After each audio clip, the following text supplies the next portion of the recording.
Moi, ce que je tiens à vous dire, c'est que c'est un grand jour, c'est un moment qu'il faut savourer, c'est une nouvelle page là qui s'écrit. C'est vous qui allez prendre le relais de ceux qui sont passés avant vous. Donc profitez du moment et dites-vous que voilà, l'avenir maintenant c'est vous. Hein. Cette machine elle est pour vous et c'est avec ça que vous allez continuer l'histoire de la Starsol. Elle est belle, hein. La machine elle est belle, même les haubans ils sont beaux. Hein. Une Starsol, ça voulait dire super, tarière, sol étanche. Starsol. Et de notre côté, ça veut dire l'étoile du sol, l'étoile du sol. Monsieur Bollinger, oui. C'est vous qui avez lancé l'aventure Starsol, puisque c'est vous qui avez inventé ce procédé. Comment ça s'est passé au départ? Oui, c'est sur l'étanche, on avait de plus en plus de concurrence et nous, on a dû développer une nouvelle machine qui était plus performante et plus puissante parce qu'on était en perte de vitesse dans le secteur des pieux. J'ai commencé en 1984 par rechercher chez nos concurrents ce qui se faisait et pour ça, j'ai fait un tour d'Europe avec Karl Bollinger et on est allé voir tous nos concurrents, d'abord en France, ensuite en Espagne, en Italie, en Allemagne, en Hollande, en Belgique, en Angleterre. En faisant ce tour d'Europe, j'ai enregistré des idées à droite à gauche et on a trouvé un système chez les Hollandais qui répondait à cette question. La tarière qu'avait amené Daniel Sage en rencontrant M. Verstraeten, c'était une tarière qui faisait 8000 mètres-kilos de couple. Donc là, on allait pouvoir forer en diamètre équivalent à ceux des tarières classiques. On pouvait les concurrencer. Ah, ben j'ai dit, enfin le Messie arrive. Les pieux à tarière continue permettaient de forer dans un premier temps, jusqu'en bas au fond du trou, et ensuite d'envoyer le béton par le tube central en remontant la tarière. Il n'y avait qu'une seule manœuvre. Et donc la tarière continue, c'était l'outil idéal. Alors moi j'ai ouvert les bras, j'ai dit il faut y aller. Et c'est comme ça qu'on a démarré. La tarière continue. Il fallait aussi se démarquer sur la qualité du travail. Et d'où mon idée qui était farfelue. J'avais dit un jour à Daniel, il faudrait mettre un tube, une trompe d'éléphant qui pénètre dans le béton. Mais Daniel, qui avait les pieds par terre, il me dit, mais la trompe, elle ne va jamais rentrer dans le béton. On va mettre un tube qui va être manœuvré depuis la tête jusque dans la tarière, à l'intérieur de la tarière. Le tube plongeur permettait de garantir une qualité de béton bien meilleure que celle de la concurrence. Et donc, c'est à cause de ça qu'on a, à l'époque, on travaillait à 5,5 mégapascales, et on est monté à 8, 9, jusqu'à 12 mégapascales maintenant. Ce tube plongeur qui se télescope au moment du bétonnage, on est sûr qu'il se télescope parce qu'on a une preuve visuelle où on voit une course des vérins qui se raccourcissent de la même façon que le tube plongeur s'enfonce dans le béton. Et alors là, finalement, les clients, les entreprises générales et surtout les donneurs d'ordre, ils étaient satisfaits vis-à-vis des ingénieurs conseils, puisque le bétonnage se faisait dans les règles de l'art. On faisait comme les tarières classiques, mais beaucoup plus vite. Un des points qui était essentiel pour les pieux Starsol, c'était de pouvoir faire pénétrer une cage d'armature sur toute la longueur dans du béton suffisamment plastique et qui le demeurait, qui acceptait qu'on le vibre sans le modifier ses caractéristiques. Ça a été presque, je veux dire, aussi important que l'invention de l'outil tarière continue avec le tube. Vous pouvez bien lui laisser les commandes un peu? Je vais pas monter la manip. Alors on n'avait pas ça, on n'avait pas l'enregistreur de paramètres ici. Disons que ça c'est la modernité. Et ça on l'avait pas non plus. Hein. Ben, je suis content que ça ait continué à exister et puis que le principe de base était bon, la preuve. Et on continue à fabriquer, à améliorer les machines, ça progresse. Je suis émerveillé, quoi. Et je suis fier d'avoir fait le coup d'envoi, quoi. Voilà, précurseur, en fait. Et des gens comme Manu, ça me fait chaud au cœur de les retrouver parce que c'est eux qui ont fait la boîte, quoi. Je suis arrivé en pleine évolution de la Starsol, en fait. Ouais. Il avait commencé avec 2-3 machines et moi je suis arrivé juste après quand ça a commencé vraiment à grossir et voilà, quoi. Les enregistrements de paramètres permettent de savoir la profondeur du pieu, le diamètre du pieu, la compacité des terrains rencontrés, et sont affichés au fur et à mesure que le pieu se fait. Donc ça permet à la fin du pieu d'avoir une bande papier qui donne la longueur du pieu, ses surconsommations, la résistance du terrain, enfin tout ce genre de choses. Ça, c'est l'embessol de la machine. Donc maintenant, on n'a même plus besoin d'aller chercher la cabine, l'enregistrement papier.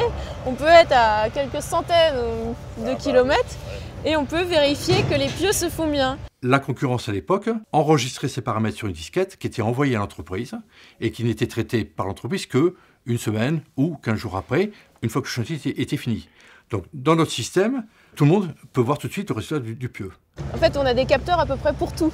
On mesure le pull down, on mesure la consommation de carburant de la machine, on a des alertes si les filtres sont bouchés, on a toutes les températures du moteur. Et donc on travaille beaucoup plus sur ces enregistrements de paramètres pour comprendre comment la machine fore, quelles sont les caractéristiques de terrain, comme vous avez dit, et vérifier toujours la qualité des pieux.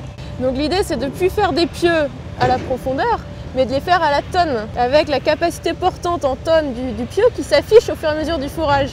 Et l'opérateur, au lieu de s'arrêter à 20 mètres de profondeur, il va s'arrêter par exemple à 200 tonnes. Il s'arrête à la portance. Voilà, c'est ça. Oui, ce document, c'est émouvant parce que c'est pour moi une pièce de musée. Ça fait, je n'ai pas compté combien, est-ce que ça fait de 30 ans, hein, c'est ça qu'on a fait ça. Le cahier des charges, c'était le premier dans l'histoire. À ma connaissance, ça n'existait pas, il n'y avait pas de référence. Alors, le cahier des charges, à la base, c'est le moyen autorisé de déroger à la règle commune que constitue le document technique unifié, c'est-à-dire le DTU, en l'occurrence le DTU 13.2, qui s'impose à tout le monde. L'astuce de Soletanche à l'époque, c'était de sortir de ce rail commun et obligatoire, pouvoir bénéficier de règles, de coefficients meilleurs, leur permettant d'avoir des meilleures performances officielles pour les Starsol qu'ils vendaient, et donc d'avoir un point d'avance sur la concurrence. En fait, quand vous avez commencé avec la Starsol, avec ces premiers essais de chargement, ce qui s'est passé, c'est que ces essais aussi ont créé une base de données d'essais qui ont fait que ce pieu, il est spécifique aussi par son dimensionnement. En fait, on gagnait aussi en compétitivité, non seulement sur la façon de faire le pieu, mais aussi sur la façon de le dimensionner. Aujourd'hui, le procédé Starsol, c'est à la fois le matériel et le cahier des charges. Et en fait, l'un va pas sans l'autre. Si on ne peut pas dimensionner en Starsol, finalement, ça ne sert à rien d'avoir ce matériel-là. En fonction de tous ces enregistrements de paramètres qu'on arrive à obtenir en forant et en bétonnant, et avec les essais de chargement qu'on a fait, on arrivera absolument à avoir un dimensionnement meilleur que ce qu'on avait précédemment avec des pieux à la boue. À partir des essais sur lesquels on a fait des études, on a pu valider un frottement meilleur le long du fût, une pointe meilleure et un taux de travail du béton meilleur. Donc à chaque fois, pour la même quantité de béton qu'on met dans le sol, pour un pieu de 20 mètres de long et de 40 cm de diamètre par exemple, notre pieu va porter 20, 30 ou 40% de plus que le pieu de la concurrence. Sur la base des 55 essais qu'on a réalisés pour les pieux Starsol, on a une fiabilité qui est 4 fois supérieure à la fiabilité des essais de la norme.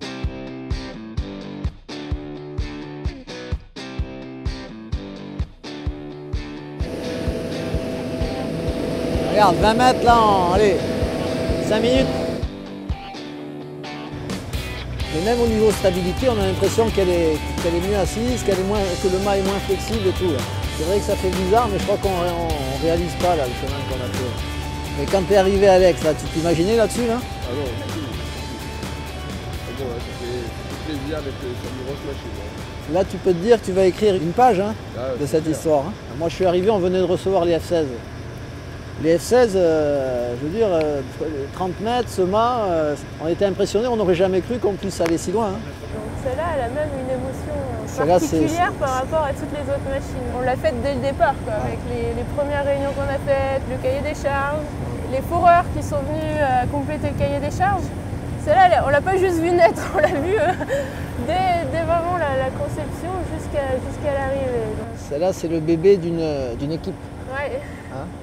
Ce que je ressens vachement fort et puis qui me plaît beaucoup, c'est que les jeunes, ils veulent continuer cette aventure. Marie en tête, les foreurs, les mécanos, le bureau d'études.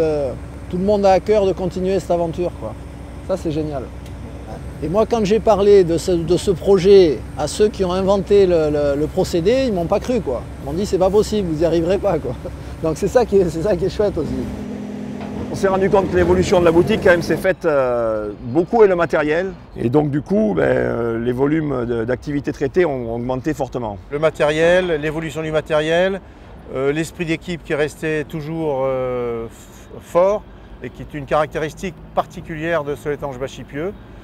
Et aussi, je dirais, le fait que l'on est capable de répondre à tout type de chantier, clé en main, avec donc du matériel très performant et en cherchant chaque fois de nouvelles limites en termes de profondeur, en termes de capacité à mettre des cages de plus en plus profondément et de nouveaux marchés, y compris à l'international, ce qu'on cherche à faire actuellement. Ce qui m'a marqué, c'est qu'en fait, l'histoire, elle est à la fois présente et puis à la fois elle se construit. C'est-à-dire qu'il y a un mélange savant chez les Pieux d'énormément de techniques. On croit quand on y arrive que l'essentiel est fait, qu'il n'y a plus grand chose à faire. Et en fait, je vois avec les équipes qui travaillent chez les Pieux, l'histoire s'écrit encore, elle se construit, qu'il y a plein d'innovations à faire.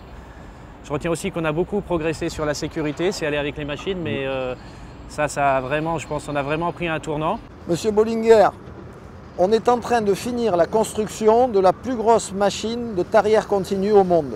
Oui. C'est une machine qui va forer à 50 mètres, qui est capable de retirer la tarière à une charge de 200 tonnes et avec un appui sur l'outil de 60 tonnes.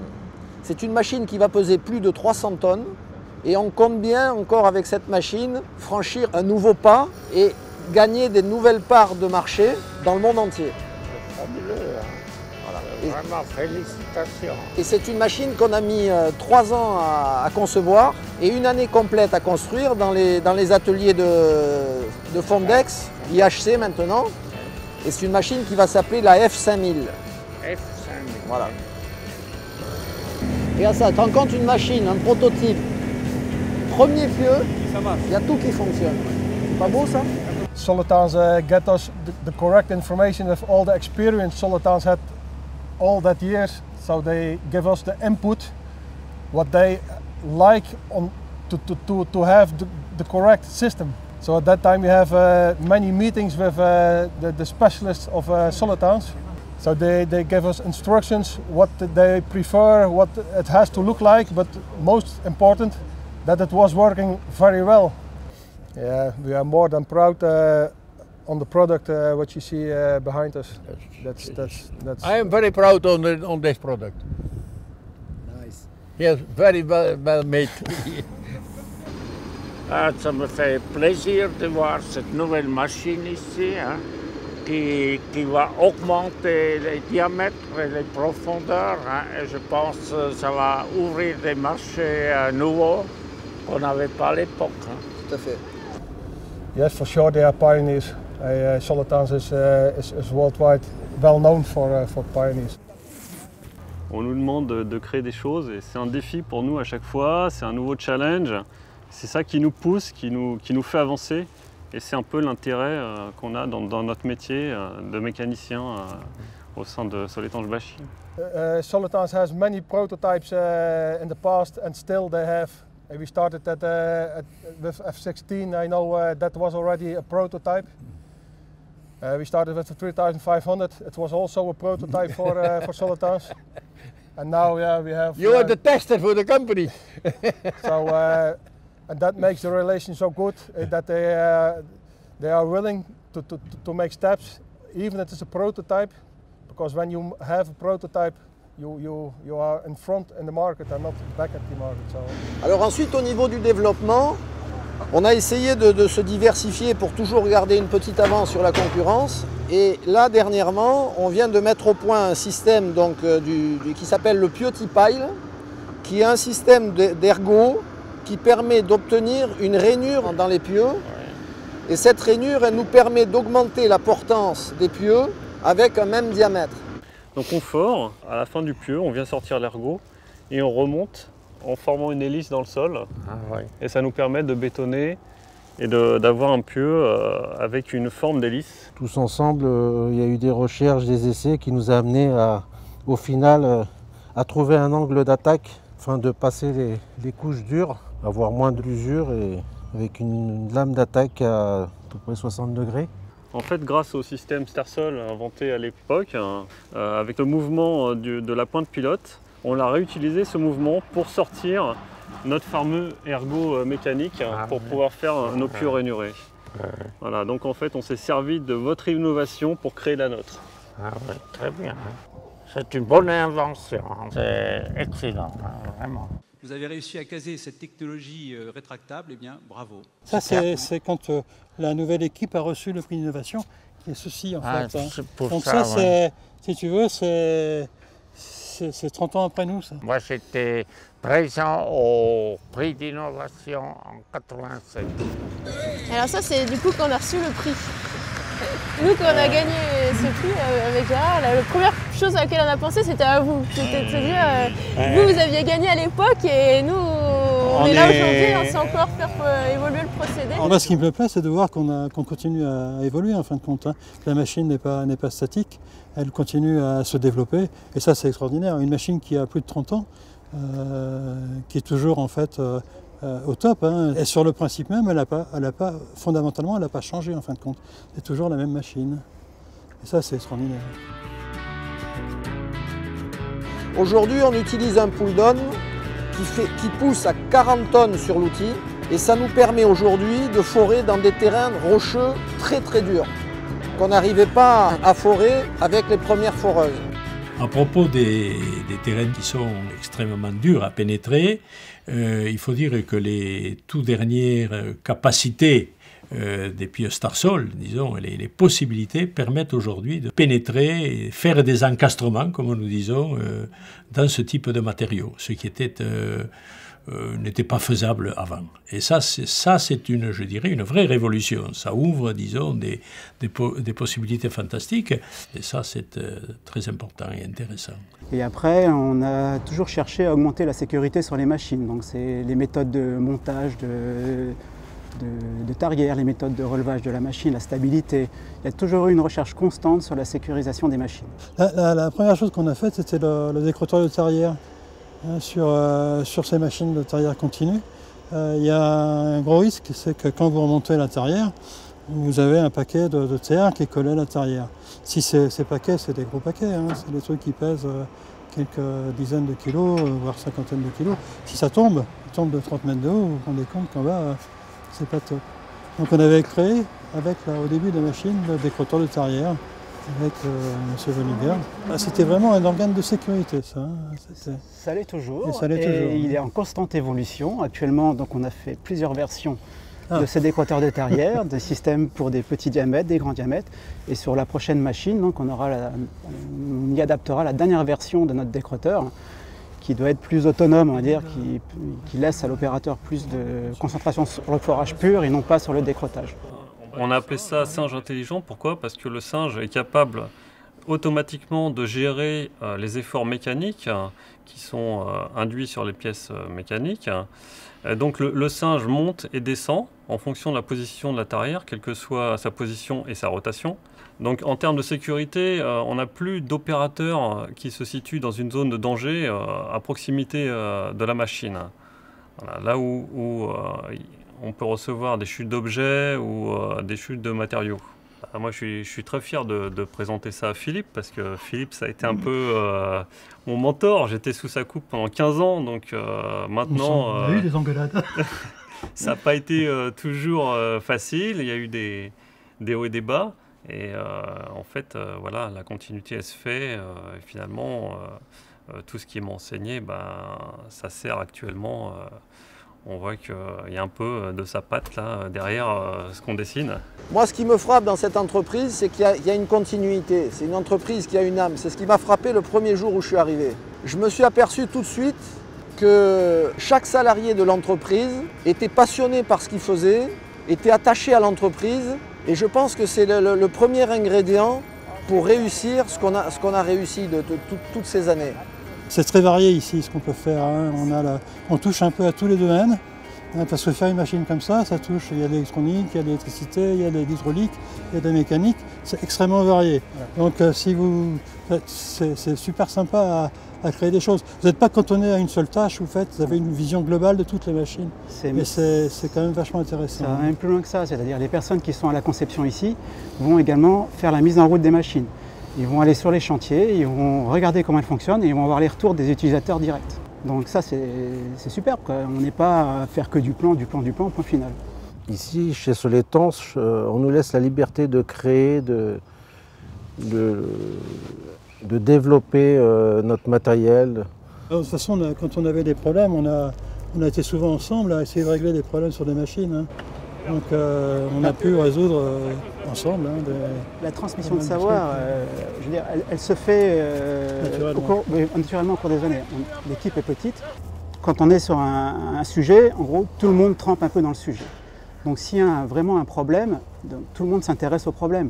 Donc on est un peu au courant de toutes les affaires. Normally a good machine is from the man who used them and the man who make them. When they sit together, you have a good one. If only an engineer who said they go make a machine, no go. You can forget it. So there are two men, you need two experience from the drilling and experience from how to make. And that is here what they do.